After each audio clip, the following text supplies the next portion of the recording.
une hausse de 2,6 degrés en moyenne pour cet hiver et même pratiquement 4 pour le seul mois de décembre. Ça veut dire quoi? Que le réchauffement s'accélère?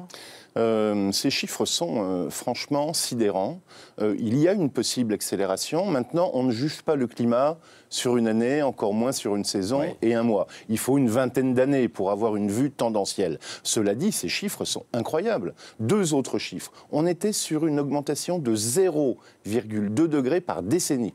Là, on prend 4 degrés en un mois, vous vous rendez compte, c'est incroyable. Et 4 degrés de plus, on ne sait pas ce que c'est, mais 4 degrés de moins, on le sait, c'est une ère glaciaire. On est ici sous la glace, avec 4 degrés de moins, donc 4 de plus, vous voyez que c'est absolument considérable. Jean-Louis, est-ce qu'il y a une explication ? Il y a un début d'explication avec ce fameux phénomène El Niño qui sévit depuis plus d'un an maintenant.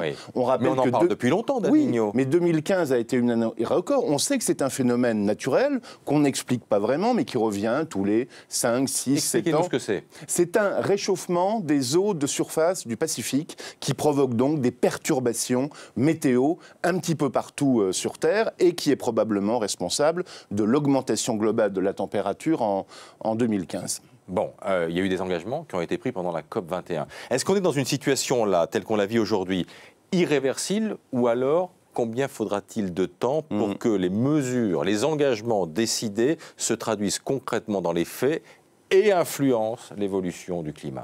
La COP21, c'est une impulsion, mais ce n'est pas encore la mobilisation générale et les décisions et les dates et les chiffres. Ça manque, ça va se faire sans doute dans les années qui viennent. Oui, mais tout le monde dit qu'il ne faut pas attendre. Non, il ne faut pas attendre. Et l'inquiétude par rapport à ces températures, c'est est-ce que finalement les scientifiques n'ont pas été trop modestes dans leur modélisation? On voit que dans d'autres secteurs, les glaciers reculent plus vite que prévu. Il n'y aura plus de glaciers dans les Pyrénées d'ici 15 à 20 ans. Ça touche également l'Himalaya. La banquise d'été en Arctique, les rapports du GIEC avaient dit que ça va disparaître dans 60, 70 ans, 80 ans. Là, on est sur une tendance de 20 à 25 ans. Tout s'accélère. Est-ce que finalement, le réchauffement sur lequel se sont basés les experts et les négociateurs de la COP21 n'était pas sous-estimé? C'est vraiment une question qu'on peut se poser.